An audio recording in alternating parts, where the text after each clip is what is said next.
The chair recognizes the honorable member for Cat Island, Rumkey, and San Salvador. Empire Strikes Back. Mr. Speaker, thank you very much. John C. is continuous. Mr. Speaker, the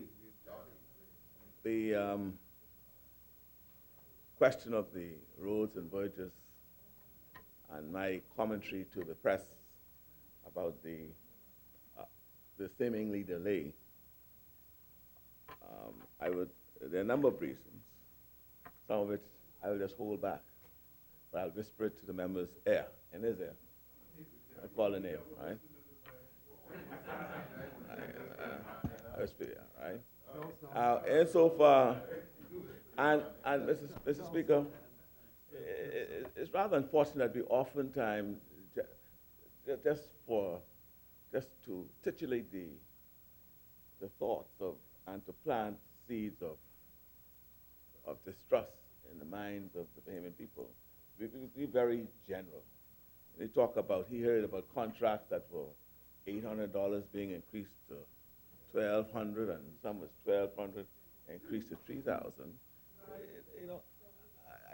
Listen to what I'm saying, right? I am not aware of such, but if the member has that information, and he could draw my attention, I'm putting this on record, I'd ask him to specifically draw my attention to where that may or may not have occurred, and I'll provide him the responses or answer to that, if that is the case. And that's what I will. That's what I will do. And I will say no more to that. See, Mr. Speaker, the one thing he will not be able to say, right? Whenever I give a contract out, I consider when I do that, and I follow protocols. Huh? Amen. It may. But maybe it's not. Then I say just draw it to my attention, because I will do it, right? Because, the member ought to remember. Huh? Oh yeah. Oh yeah. No, I don't dance like y'all. I don't dance like y'all. Right? I don't dance like y'all. It's so interesting we're talking about the Marshall Bay Airport. And I just wonder whether the minister... That's it for the Marshall Bay Airport. I hope the member would recall, and I will not discuss it any further as my classmate. But I now have the full facts, because I had to grant a what's it called? Hydro seeding contract. I had to do one. I had to grant, you gave one to somebody. I can talk about that, not today. Yeah, I talk about it. No, you answered, don't forget now. Don't go down that route. Right?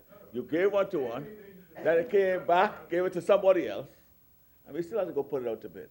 We're still trying to collect some of the monies that was paid to the second person who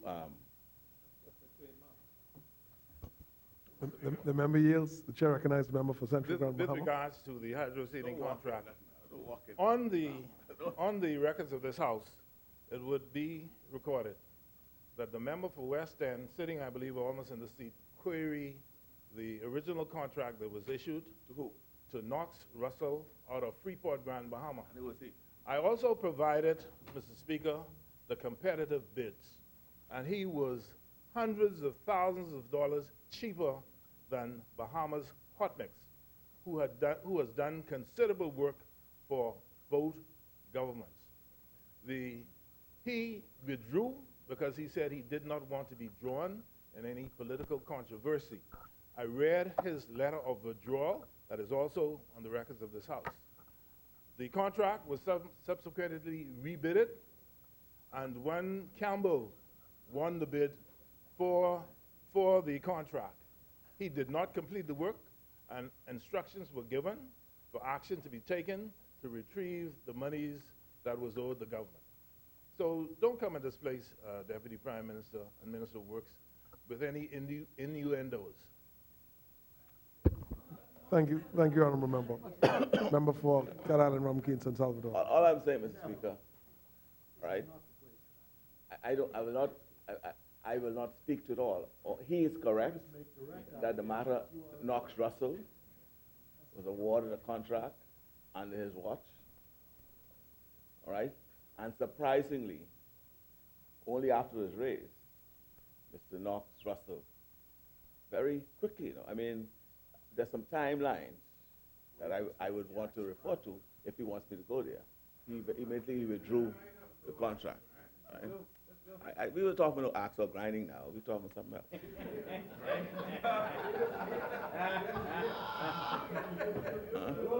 We ain't talking about things, right? Which road? Members, there's a bill. Mr. Speaker. Mr. Speaker. I want you to answer me, but see, sometimes Members, you have to understand. stay focused. You got to understand. See, there's some things you must not allow yourself to walk into. That's all I say to you. Don't allow yourself not to walk into. Mr. Speaker, I rise on behalf of the people of Cat Island, Rumkey, and San Salvador. Very pleased to support the motion for the passage of the Airport Authority Amendment Bill 2013, as moved by the Honourable Member for Engliston. Mr. Speaker, we have just last Thursday witnessed the official opening of the third phase of the redevelopment of the terminal facilities for the Lyndon Pindling International Airport in New Providence. One and all will confirm that these three terminal buildings represent a magnificent introduction to our capital island for the traveling public. The Airport Authority has done a wonderful job in its relations with the company employed to both redevelop the terminal facilities and to manage the LPAI airport on behalf of the government. Owing to the obvious success of this project, we have been encouraged to extend the template to the operation and management of others of our airport facilities in our many islands making up the archipelago of the Commonwealth of the Bahamas. Mr. Speaker, we have decided to begin with the Marsh Harbor International Airport. This airport had its genesis in the 2004 effort of the Ministry of Transport and Aviation under the leadership of the incumbent minister, the member for Engliston. The ministry hired a firm to conduct an airport feasibility study for Marsh Harbor and Greater Abaco Island. Ultimately, a determination was arrived at in 2009 to undertake a selective tender exercise, inviting 8 licensed Bahamian architectural firms to submit a fee proposal to provide full architectural services, inclusive of landscaping, structural, mechanical, electrical, civil engineering, and quantity surveying for a 24,000 square feet airport terminal building that would provide for both domestic and international passengers, provide for a freestanding control tower, and a crash rescue facility. The budget set for the project was $10 million or less. The view of the government then, at that time, was apparently, in discussing the proposal, it was agreed that having regard to the present economic circumstances, this is the position of the previous administration, having regard to the present economic circumstances, it was unthinkable, that's a word we all know, right? Unthinkable that the government would agree to construct a $30 million terminal airport in Marsh Harbor at this time. Nonetheless, unbelievably, a contract was signed with FPS Construction out of Freeport for the construction of a 51,000 square feet terminal, inclusive of ancillary works, in the amount of $27.3 million. And insofar as one were to consider the machinations of estimated costs when deliberations were under review. It started off, the history of these costs started off with building something of around $10 million. This was around in 2010. Then it went to, in the same year, it went to 13 million. And then a couple of months later, early 2011, it went to 21 million. And then when it was signed in July, it went to 28.7 million. Now, what's also interesting, Mr. Speaker, what's the company called? YVR, the management company, YVR Airport Services Limited, who now manages and constructed the terminal building of which I just spoke. They were invited to review the airport at Marsh Harbor, taking into account projected traffic growth, and they came up with a schematic of an evaluation of about $38 million, which was not accepted by the then government. The member did refer to my address to the Abaco Business Outlook Conference in Marsh Harbor just 1 month ago, and since he found favor in what I had to say, I repeat it. I'm saddened by the turn of events on this extremely expensive and much anticipated project.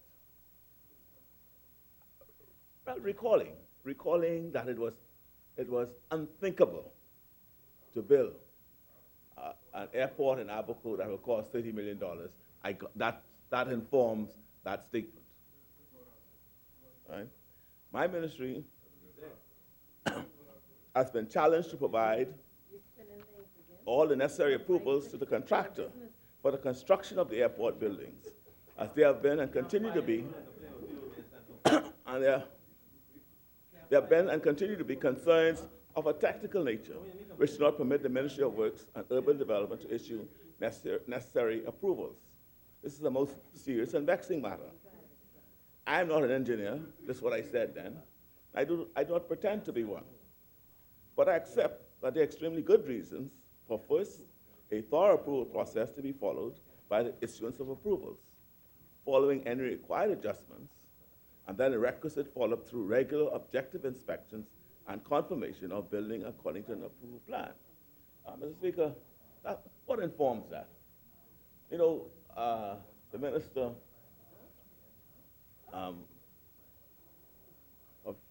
the member from Angliston was thinking of where they'll put a VIP lounge in. And they thought about putting it upstairs, right? And the Minister of National Security, says, well, if this is the VIP section, the third floor, VIP. VIP, that's what he said. That's what he asked me. Yeah, VIP. You know why? Because there are no bathrooms designed for the second floor. No, that's true. Yeah, that's true. You can't build a first-class airport. A first-class airport.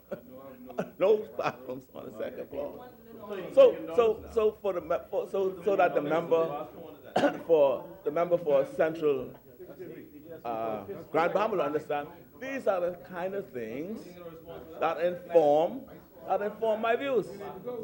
Anytime I say something, Mr. Speaker, I attempt to have some basis in fact.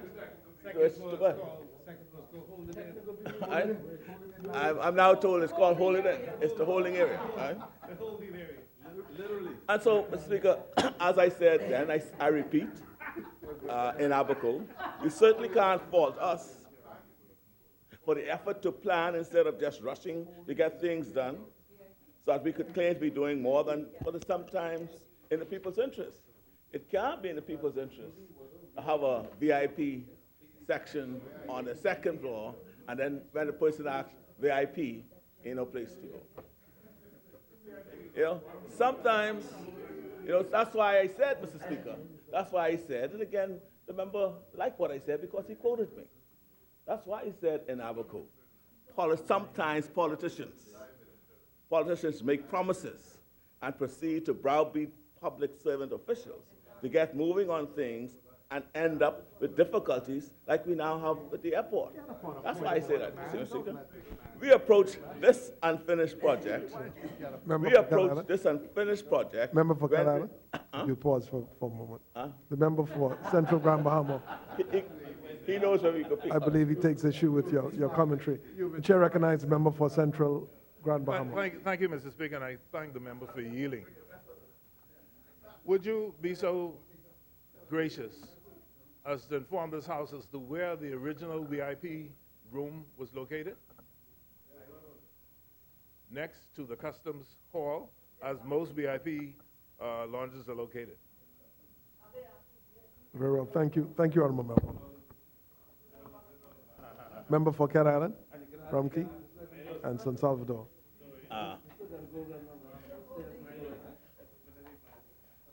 You know, Mr. Speaker,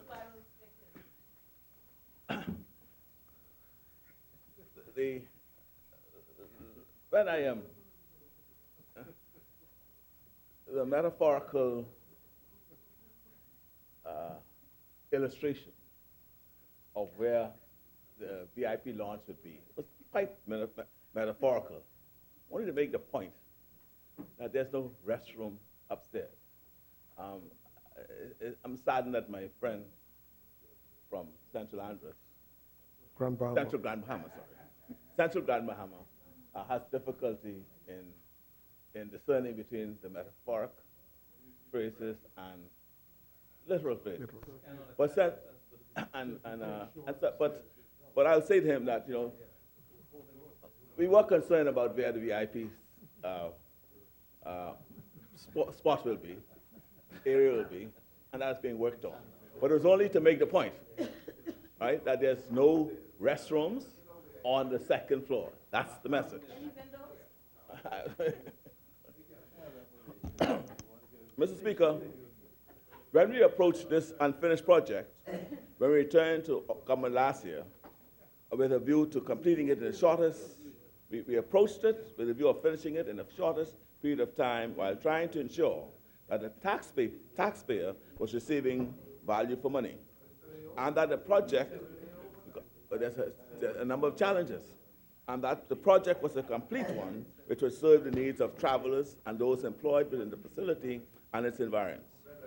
All told, even though this description of the challenges with the Marshall Airport was not pleasant to come to know, and certainly is not pleasant to report to you and the nation, as I said then, I am pleased to confirm that under the leadership of my colleague, the Minister of Transport and Aviation, the Honorable Glenys Hannah Martin, the government is gradually cutting through all the nonsense surrounding this entire project with a view to, at the earliest opportunity, providing use of the airport facilities to our traveling public, Bahamians and visitors, in a safe, secure, and efficient condition.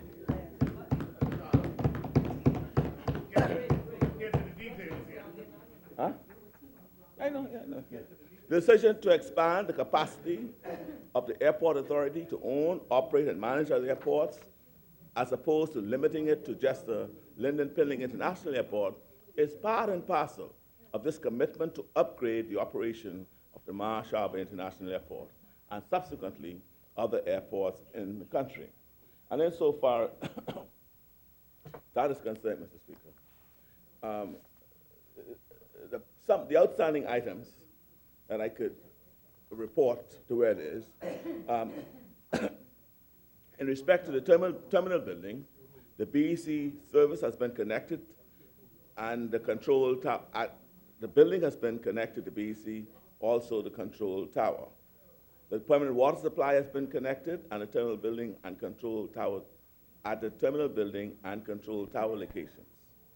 The additional funding has been approved to secure a second CTS screening equipment, and this is expected to be installed before the conclusion of the work. That is being done now. Additional funding has been approved to the extension to conveyor belts, domestic and international baggage areas, including a covered area to protect the bags from the weather. These will be completed before the conclusion of the work. Should not have done. Yeah. Additional funding has been approved for the installation of the emergency guard frequency that is necessary, and this will be completed before the conclusion of the works. The expansion of the apron area can continue at this time.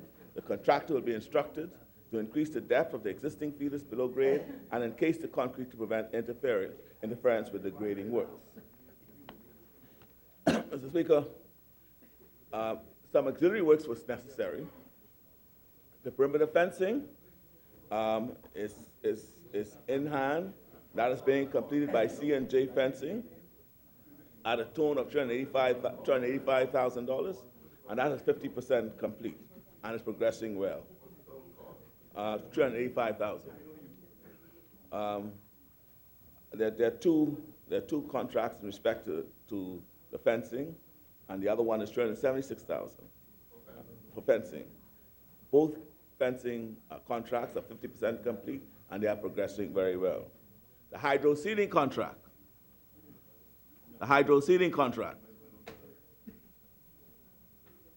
That too is 50% complete and is progressing very well.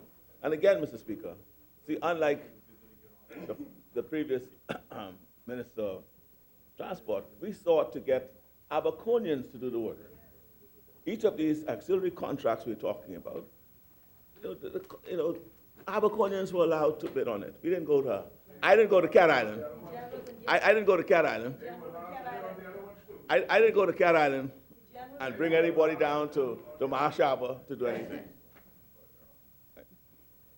The security booth at the crash tower facility, that too, at $65,000 and 60% complete, and should be complete and well on the way. Mr. Speaker, it is expected, as was mentioned by the member from Engleson, that a company will be chosen to operate the Mahashaba International Airport in short order, permitting the airport authority to outsource the management of the airport to a private sector entity. We also expect that all of the outstanding matters which I outlined in some detail in Abaco last month will be put in good order shortly in order to permit this turnover. We are committed to providing citizens with the best possible services, Mr. Speaker, in the most prudent and efficient manner, whether it's by direct government delivery or by outsourcing to the private sector. It should be made abundantly clear that this plan to transfer management to a private sector company does not mean that the government is divesting the property, but only transferring the management and the day-to-day responsibility from the ministry to the successful government port authority. Mr. Speaker, we on this side are changing the course of the Bahamas for the better. Day by day, this team, led by Prime Minister, the Right Honorable Perry Gladstone Christie, is charting a course for the betterment of every Bahamian. His clear, concise, and articulate vision, I assure the House, will present our nation once again, not long from now, as the best little nation on planet Earth. We on this side will prove to the Bahamian people that we are committed to delivering a country that is safe, strong, with a vibrant and buoyant economy. This is a new day, Mr. Speaker, and we have just begun. We will turn our country around and move it forward to the right direction. We have done it before, and we will do it again. We have begun that great turnaround needed in our nation to raise standards, create better efficiency, and most of all, decrease waste. Those on that side, the waste that those on that side were so accustomed to. Mr. Speaker, when I talk about waste, I read with interest, talking about race, I read with interest the other day in one of the dailies where the leader of the opposition made a claim how he envisions transparency, accountancy, and honesty in government. You read that? Yeah, absolutely. You read that? And it was in the Tribune. He said, I believe in open, honest government where we hold our leaders accountable. Remember, and he added, you don't want to say, I believe in putting the national interest over the special interest. Well, I wish to ask him, where was he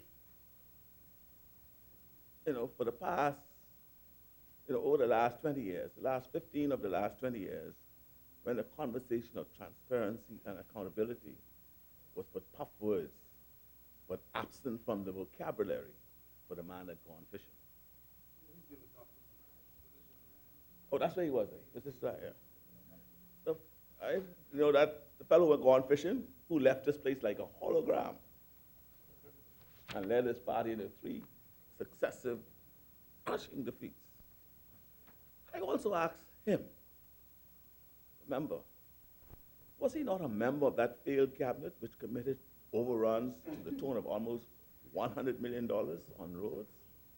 Transparency and accountability, that's what he believed in. Where was the transparency and accountability in that?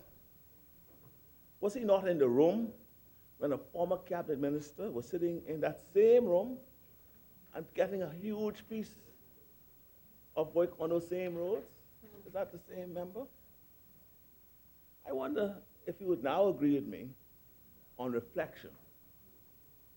And now that he's freed, and now he's a leader, where that would have been in the national interest over special interest, or what was then being served when that decision was made. Or perhaps the member for Kalani could inform us where was his report to account to the Bahamian people and what occurred at the multi-million-dollar Robert Smith Child Adolescent Complex and Special Education Unit at the Sandlands Rehabilitation Center. Where is the report on that? Since he has now introduced the words transparency and accountability to his party's vocabulary, maybe he would like to stand up and tell the Bahamian people why this contract, signed in February 2010, almost 4 years now, could not be completed in the required time. Where was his accountability and transparency on that contract to this parliament? They have some nerve.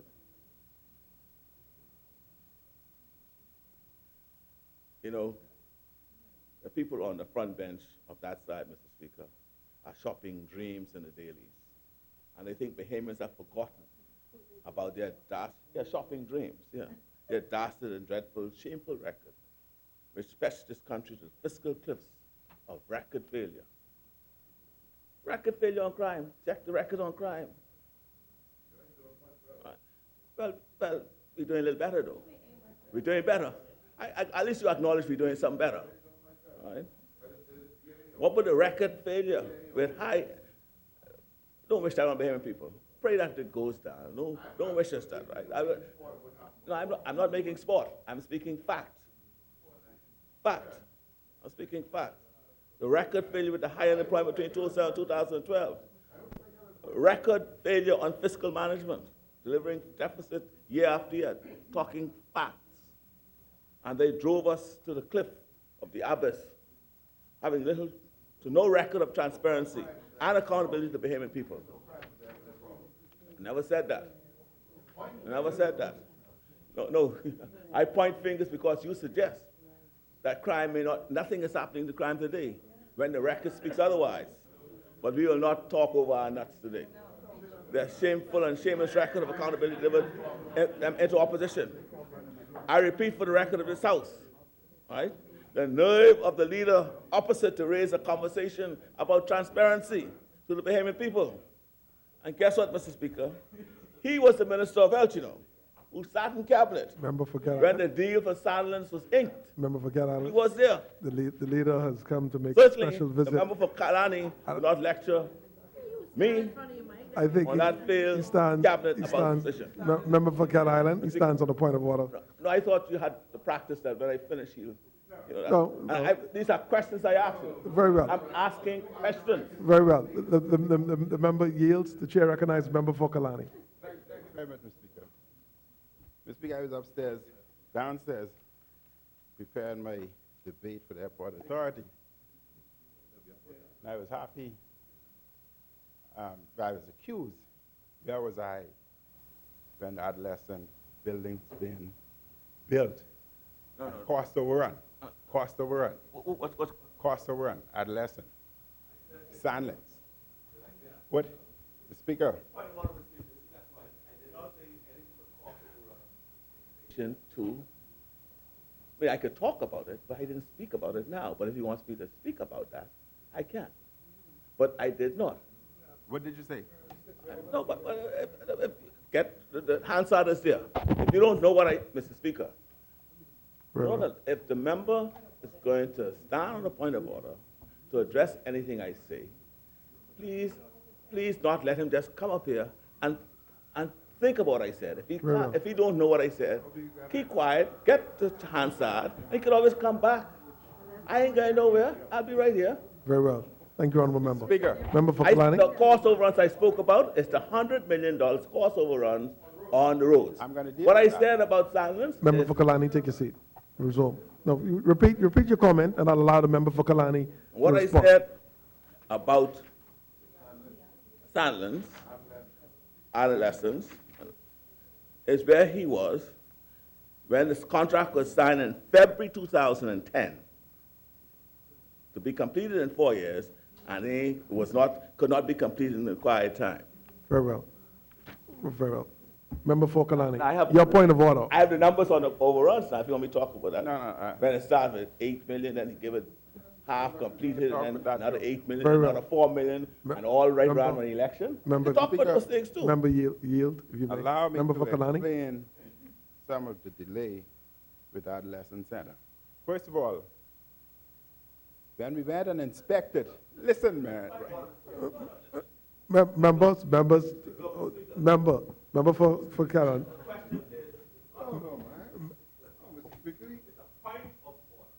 Very well. The question is, what did I say that was wrong? The member didn't ask a question. The member is making a point of order, and I am waiting to hear his point of order. No, he said he wanted to. Thank you very much, Mr. Speaker. Your point of order, member for Mr. Kalani. Speaker, the Adolescent Center, which had commenced under the PLP. Mr. Speaker, when we went there, the trusses on that building, the trusses, the joists, were caving in. Engineering report pointed out that the wrong size wood was used for the trusses, and as a result of that, the roof was compromised and caving in. If the roof had not been removed, the disaster that occurred in some parts of the world where buildings caved in would have happened. That was the recommendation by the engineers, which meant the entire roof had to be removed because you rather than using 2x4, you use 2x6, the wrong wood.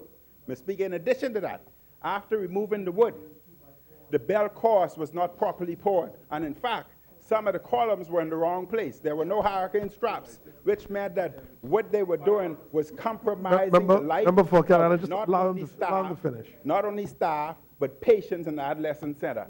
That was why the delay. That was done under them. Many shortcuts, all the sockets, which must meet medical standards. The sockets did not meet medical standards. They were house standards, and therefore the staff and patients were at risk for electrocution.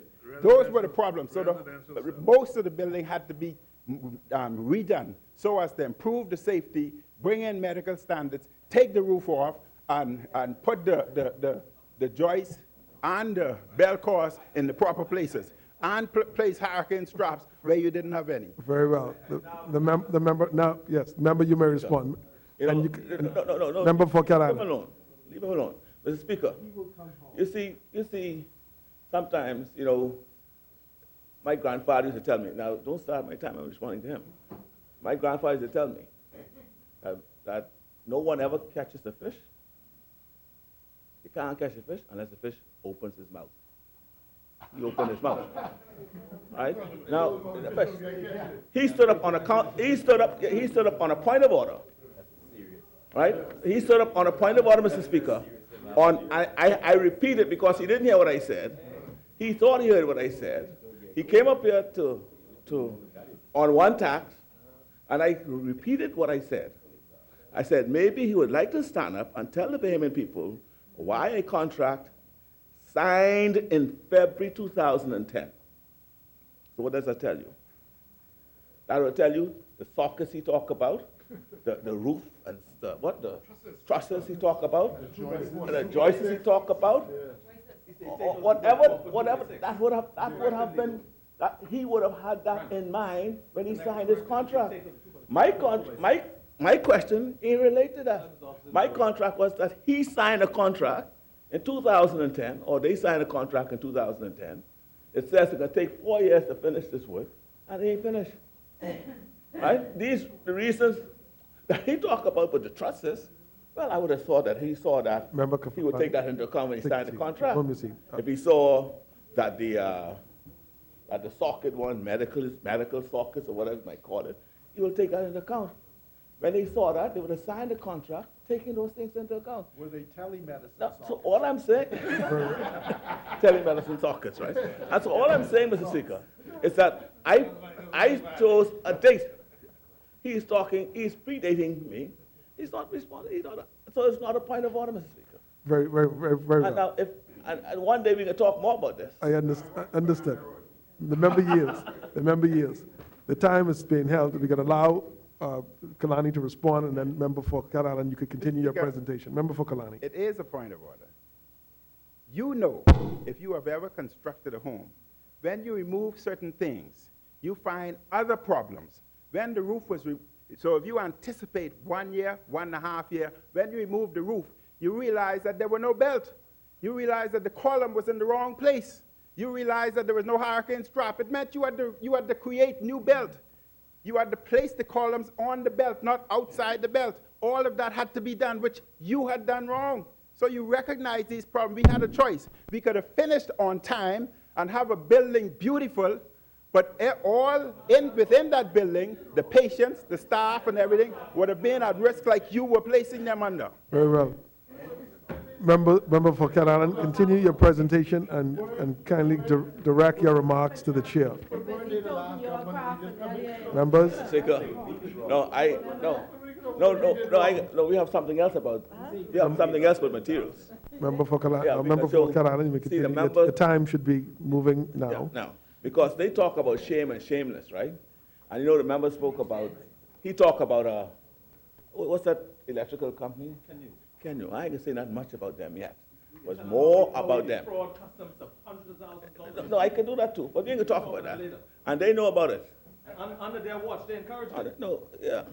Get $1 million contract when they custom. No, Mr. Speaker, transparency and accountability, And they knew you was transparency and accountability under their watch. National Insurance was paying vendors in the United States. National Insurance was paying vendors in the United States on behalf of contractors who was creating different bill of ladings, different numbers, invoices to defraud customers. But I ain't gonna talk about that now. I'm gonna bring it, talk about that now. But since he raised this question of accountability and transparency, that's when we can now talk about some of those things and lay it at your table. Richard, you and I can share it with you, Richard. Now you know what you got yourself into. I know you'll be part of those. You'll be part of that. Member for Montague. Yeah. No, Boy, you're right. he received the camera. Yeah, that's right. So when I show it to you now, what you can tell me when it didn't happen that way. Now, the member from Central, Grant Bahama, has clearly explained, rightfully said of the process. Now, I wonder when I show him that the process is different, what then will he say? Under their watch, when you're sitting around the table. When you're sitting around the table. When you're sitting around the table. What happened? Mr. Speaker, let me just end by saying, we are committed to transforming our country, upgrading our systems, expanding our services with this amendment today. And we are doing so all in an effort to, as quickly as humanly possible, place our country in a far better state than when we met it just over a year ago. We are about fulfilling that same world-class service, not just at the Lyndon Pindling International Airport, but in airports all around our archipelago. In the word of our Prime Minister last Thursday at the opening of the airport, he said, under the direction of the Airport Authority, we have embarked upon an ambitious program to upgrade and manage our network of airports to adequately keep pace with the level of development taking place in each island. The Lyndon Pilling International Airport will be the centerpiece and hub with compatible satellite airports in the Family Islands, efficiently serving the needs of a modern air transportation. Mr. Speaker, we are now headed in the right direction. Cat Island, Rumpkins, and Salvador support these amendments.